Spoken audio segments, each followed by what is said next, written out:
Okay, so welcome to our non-podcast. So Thanks for having me. That's okay. So we just wanted to have a sit down with you and all the other dentists just to get to know you a bit better. Kunal, behind the dentist Kunal. You've been here a while now, isn't it? And Rue, maybe 3 years? 3 years. 3 years. Yeah. It's gone fast, huh? Really fast. Yeah. So I think it's nice for people to get to know who you are as, you know, behind the professional Kunal that they might see on TikTok or Instagram. Hopefully I'm professional. Yeah. And I think that it's nice to just see a little bit of that side to you guys. So maybe just start off by telling us a bit about yourself, not leaning on the professional side, maybe you as, you know, in your family, or like how you grew up, where you grew up. It's also nice for me to know. Some of the stuff is really intriguing for me. So maybe just tell us a little bit about yourself. So I used to live in North London, and then my dad got a consultancy job in Kent. Yeah. So I moved to Kent when I was probably around 11 and been there for 26 years? Yeah. Yeah, 26 years. I feel like I'm a very much Kent person now, rather than a North London person. Yeah. Which probably winds a few people up. What does that even mean? I think everyone from Kent knows. You're from Kent. Or from, if you're from Essex or Kent or Surrey, you kind of know you're from Kent or Surrey. Yeah. We are a specific type of people, honestly. A different breed. Yeah, we definitely are. And everyone will say, "Oh, you're from Kent." Yeah, you could tell. You're from Essex and things like that. I think it's the way we talk, the way we act. Yeah. But yeah, I graduated 2013. Yeah. Slowly got my hands into cosmetic dentistry. It started off maybe the odd case here or there, and then it kind of just skyrocketed. I think after my first year, just took off. That's quite quickly. Pot luck, maybe. Yeah. I always had a passion for it. Always had, even when I was training, I always wanted to make sure that my white posterior fillings or anything I did was really, really nice. Even temporary fillings, I'd make sure that I spent time that kind doing of aesthetic it. Yeah. And even with anything, actually, I love doing DIY and stuff, and I'll make sure that I spend time doing it or researching. Yeah. And I'm not a book smart person.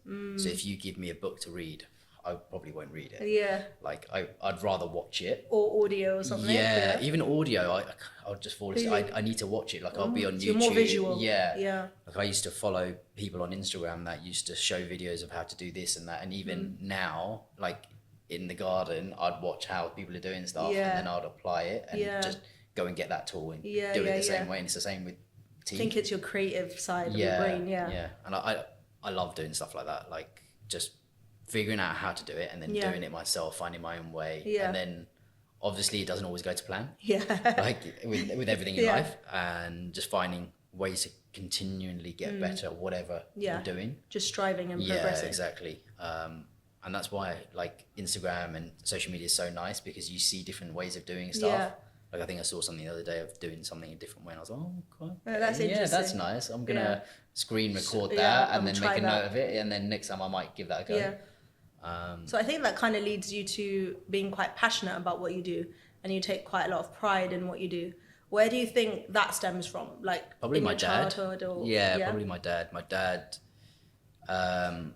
he's a doctor and has always, I mean, even when we were little, we had to dress the right way. We had to behave the right way when we went to restaurants. Particular. Yeah. And if anything was untidy in the house, we'd be the first ones to know. It'd be like, look, you're not doing this until this is tidy. Yeah. And I think that's probably encouraged me to do what I'm doing now and probably make me almost OCD. Yeah. And not in a bad way, but in a good way where channeled it in I'm not like way. Obsessive, but things need to be particular in a certain way. I need to do my things my way. Yeah. Because I know they work well for me. Did he want you to be a doctor? No. And to be honest, when we were growing up, we barely saw him because he was so busy with work. I always said like I want a 9 to 5, but I liked the artsy side. I liked dentistry because my cousin had just become a dentist. He was at King's, and he was doing it, and he was like, "Oh, it's amazing." That's and nice. Even in my interview, they asked me, "Why do you want to be a dentist?" I was like, "I don't really know why. Like, I don't know why. I can give you an answer. I can't give you an answer. I just know I want to do it, and it's something I want to do." and It's in your gut that yeah, that was and right for you. yeah, and obviously then I didn't know anything about Yeah. composite bonding or Invisalign Yeah. cosmetic Well, treatments. lucky it's paid off, hey? Yeah, massively. And probably from that, it's just grown and kind of like almost like flower, like blossomed or whatever. Yeah. But it's, yeah, I definitely dedicated. He's always said, have a backup plan, always kind of do everything 100%. So you've never got any regrets, and always wanted to improve. Yeah. And I always used to play loads of sports when I was younger. So like, he'd always be like, you need to train, you need to do this, you need to be on top of it. Yeah. And it all kind of adds together. He kind of gave you that discipline, and Yeah, definitely. it seems like you took a lot from his like values and Yeah, work correct, ethic, yeah. and it seems like you were trying to embody that a lot in what Yeah, you definitely. do. I mean, he probably doesn't know any of this because I've never said it to him. But yeah, definitely from the way he is now, Yeah. I look at myself and think, well, actually, yeah, I should be doing it similar to what he did. He Yeah. had the right idea of do it in a stepwise, makes you plan for Yeah. the future and all Yeah. of these things. And yeah, people say I act like him, and I don't know whether that's You've a got good thing the or a bad thing, but characteristics, yeah, yeah. it's going to end up that No, way, but that's right? nice to see that kind of like legacy and character Yeah. come through positively. Yeah. And you're now obviously recently, but not that recently now, new dad.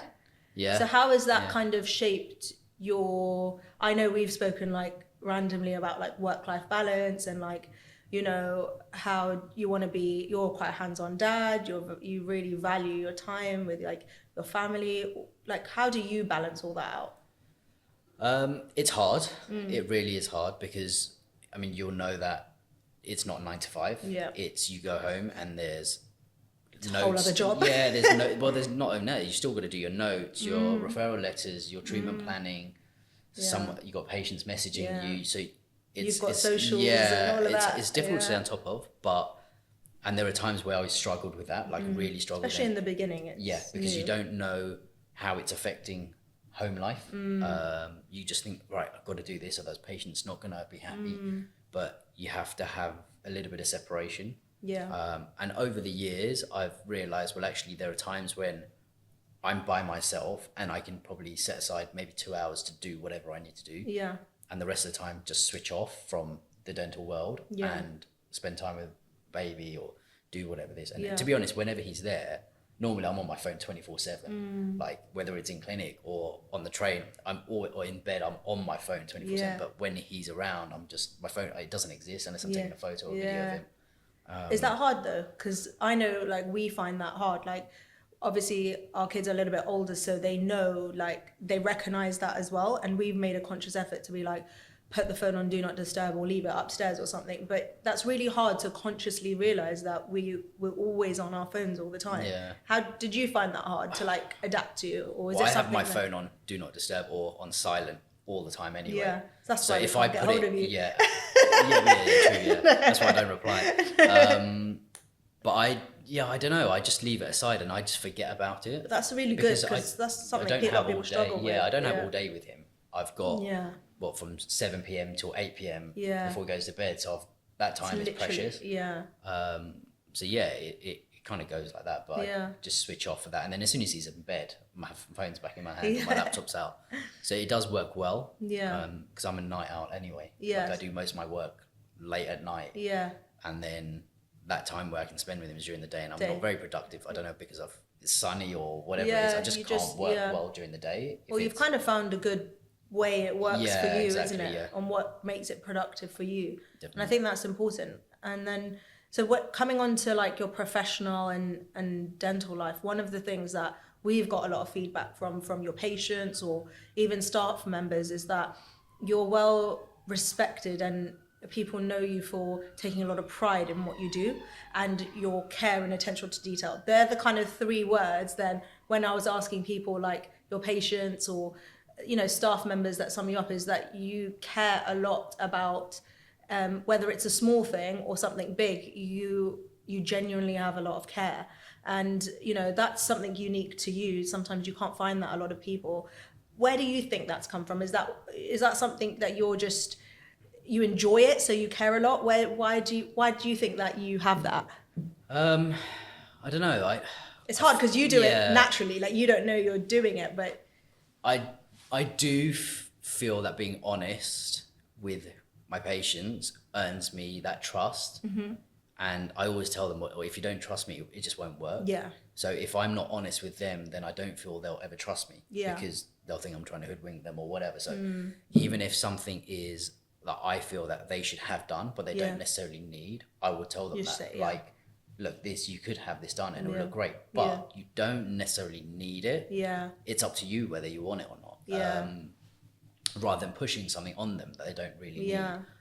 And I think that helps massively, because then they relax a little bit and they know that they're not going into something and me just trying to take all their money. I'm actually looking out for them. Yeah. And You're they quite trust transparent me. in that sense. Yeah. And I'll tell them, look, this isn't going to be achievable, or it is going to be achievable, and they appreciate that. And then that allows me, if I know they're trusting me, I can like kind of put all my effort into it. Yeah. And make sure that the end result is what they kind of want, and listening to them and asking them kind of what exactly they want, how natural they want stuff is important, because if I can deliver that, then they'll be happy. Yeah. And that for me is, and and again, it goes back to kind of my dad and stuff, and the way he set us up, in the sense that he's very particular and I'm very particular. So just if something's not right, I will tell the patient. I also want to fix it myself. I'll be like, okay, fine. You need to do that better next time. Or I need to check that next time. Yeah. And it really helps. Because I think it's important when you work for anyone or any brand or whatever, you align with values. And that was really important to me, to find people that align with the values of Rue. What values aligned with you that you're really happy with?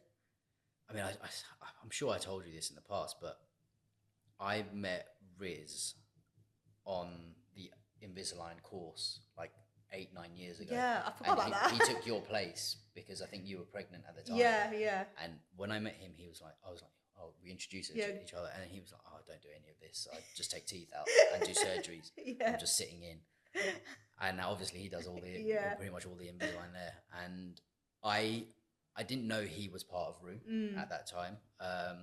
And I actually messaged Rue, the social media account, and said, hey, if you're looking for a dentist, I'd really love to come and work. And you were like, oh, I don't know if it's you personally, but someone said, oh, not right now, we don't have any availability. And then it was nice because it came back to me like a couple of years later, and I got the message from you guys say, oh, I would like to invite you down. And if I'm honest, I didn't know too much about Rue, the whole brand. Yeah. But I saw what was there on Instagram. On socials, and I liked what I saw. And when I came in and I met some of the team, I was on the way in, I was so nervous. But when I got here, it was so relaxed, and it was, yes, it's high end kind of cosmetic work, and there's pressure in that, but you don't feel it when you walk in. Everyone's nice, from like Maya, the manager, to nurses and stuff. Everyone was like really nice. And I think Riz was the one that interviewed you in the end or something. No, Maya and Lindsay. Oh, it was Maya and Lindsay. Okay, and at the interview, I just felt so comfortable. Yeah. And they made, I remember both of them, they were asking me such nice questions. I didn't feel like I was being attacked or anything. It wasn't really an interview, it was more like a chat. Yeah. And I felt like this is actually somewhere where I'd want to work. I didn't feel like I was going to be put under pressure that let me do kind of what I wanted to do, in the sense of the way I work, which was nice. And they're very supportive. And you kind of got that from them, that they actually said, look, whatever you want to do will help you, and we want you to take you from here to here. Yeah. Which I feel was probably happened, and they've encouraged and pushed along the way.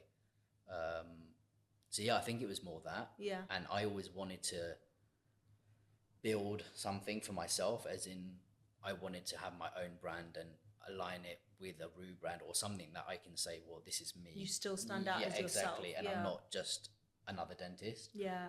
I think that's one thing a lot of dentists say to me that is important to them, and it's surprisingly important to us on their end. So they always, traditionally you find wet-handed principles. And I think because I'm not a wet-handed principal, I think, and my vision is always the brand or the journey as a whole for a patient, I think that they like the fact that we're investing in like our mission of wanting them to be the best version of themselves.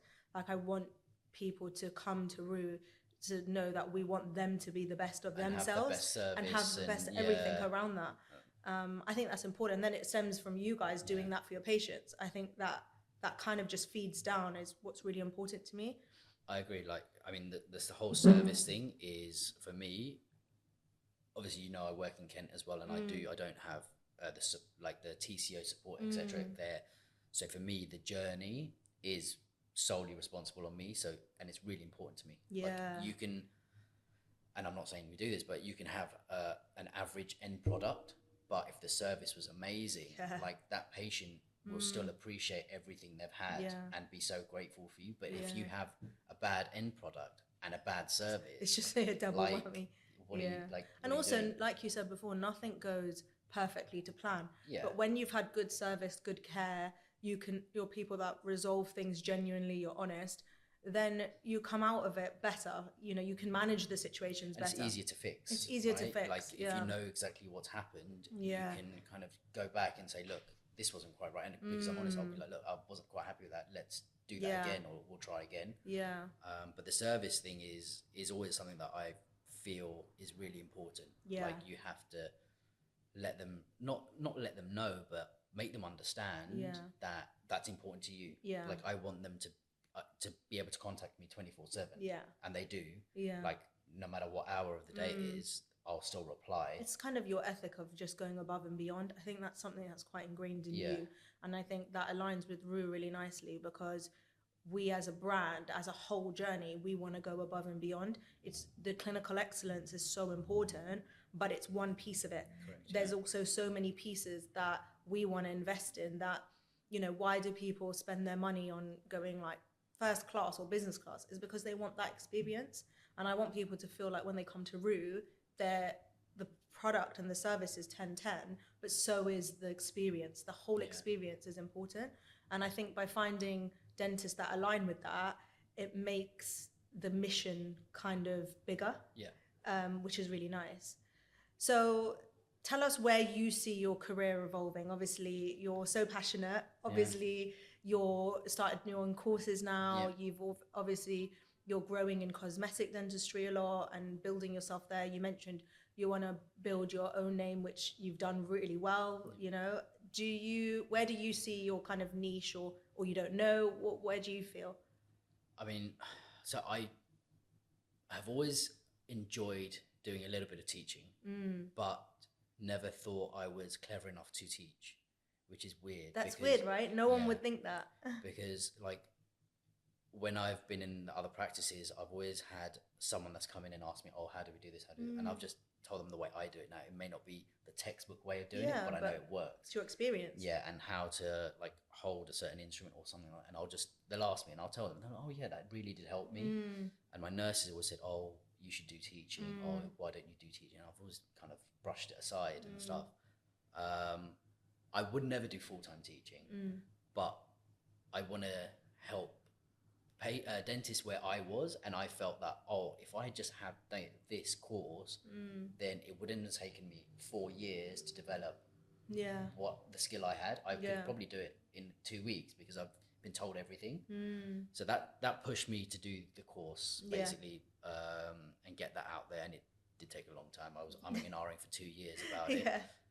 And then the other guys doing their courses was kind of the kick that I needed to say, look, actually, do you know what? You can do this. Like, it's not. I think it's everyone's scary. really supportive of that. Like, it's good to see you kind of come out of your comfort zone and challenge yourself in a positive way. It's nice to see that. I didn't think it would be. I didn't think people would be supportive, and I don't know why. But there's always a fear of, people will think of you of this or that, and they may not kind of push you. They may not support you. They may not back you.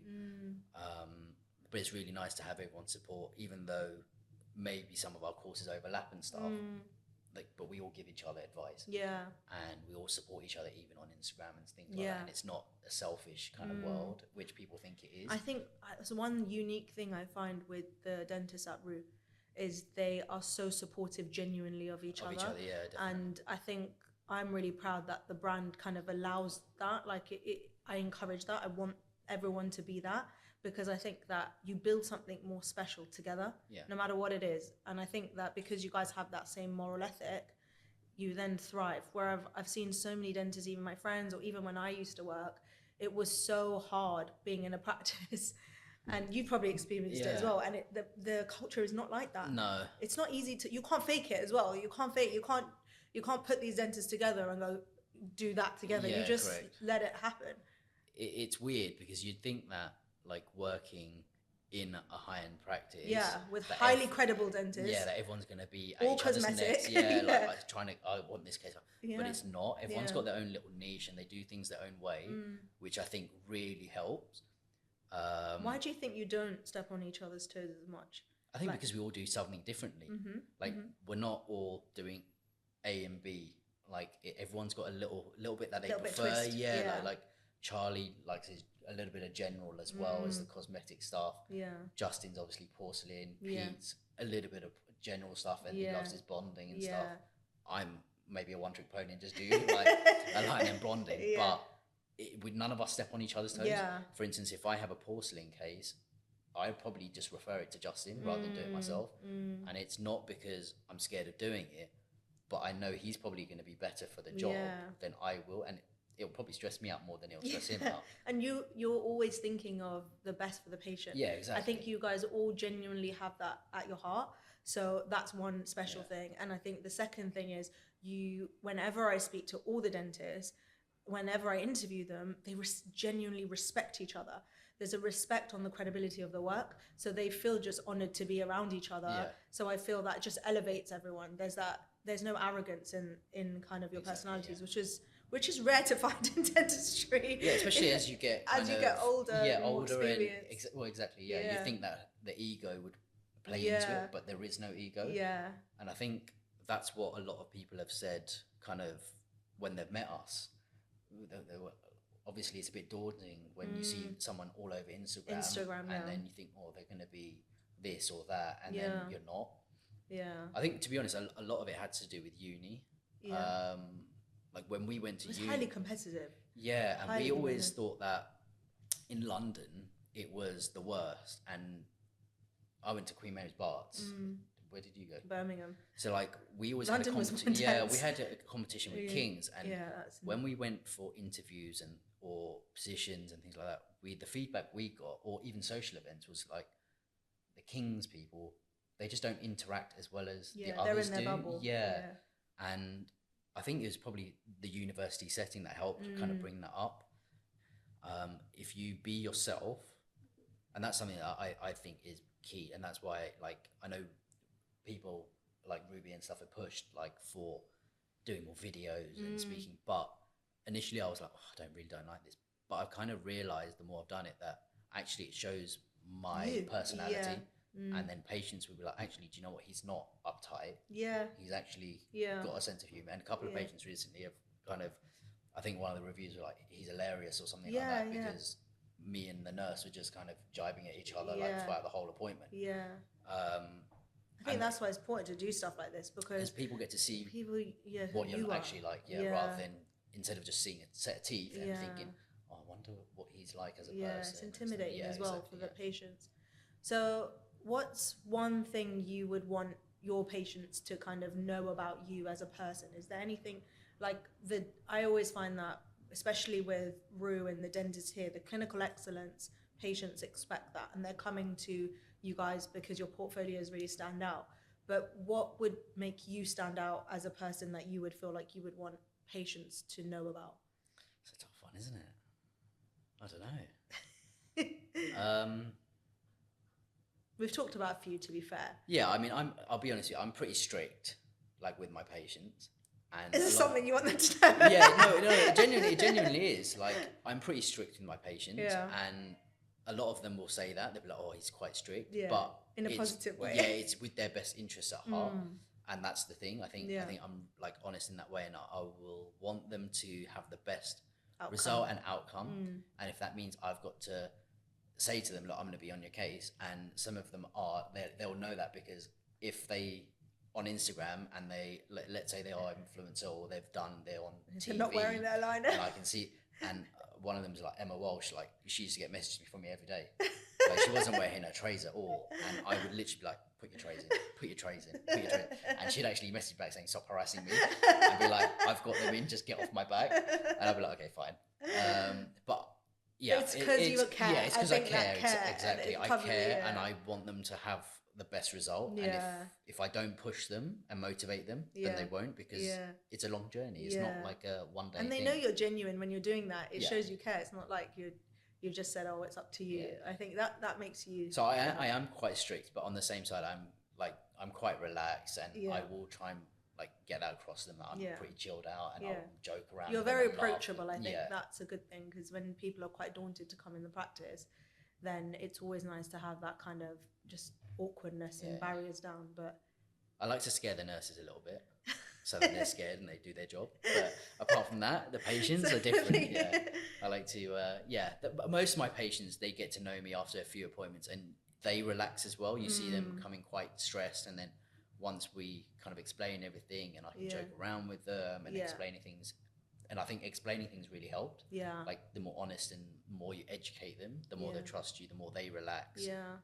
That's really important. More for me. comfortable. Yeah, and I want them to be comfortable when they come in. Yeah. And it makes our life so much easier when someone is relaxed. Yeah. When they're Tense, uptight or yeah. tense when they come in, and they're like that every treatment, it makes us almost feel like that, Yeah. like tense, and I can't And do you this, need to I do your can't best rel-" job when you're you wanna relaxed and creative, You want to yeah. be relaxed when you do it, because that's Yeah. when your best work will come out, right? Yeah. And when you're tense, you don't know how it's going to come out, and you don't want that feeling. Yeah. Whereas when you can relax, and when you can talk to the nurse, or you can concentrate on the teeth and listen to Yeah. the music, you're in Just your when element. yeah. And everything works better. Yeah. I think your best work is still yet to come, Kunal, because you've God. really built yourself like so quickly. Yeah. And I think that's quite unique about you, is in, like you said, in 1 year you've started, in the first year, that's like really impressive that you've managed to do in this space of time, build to where you are. I mean, it's exciting to see where you're going to take it now. Yeah, just don't Lot give of me expectations. don't give me any books to read, and I'll be fine. Everything visual. Yeah, everything visual is Yeah. fine, and as long as I can adapt and like my skills, Yeah. and just keep adapting them and improving them, Yeah. hopefully, like we'll keep exciting. going up and up. Yeah, it's exciting.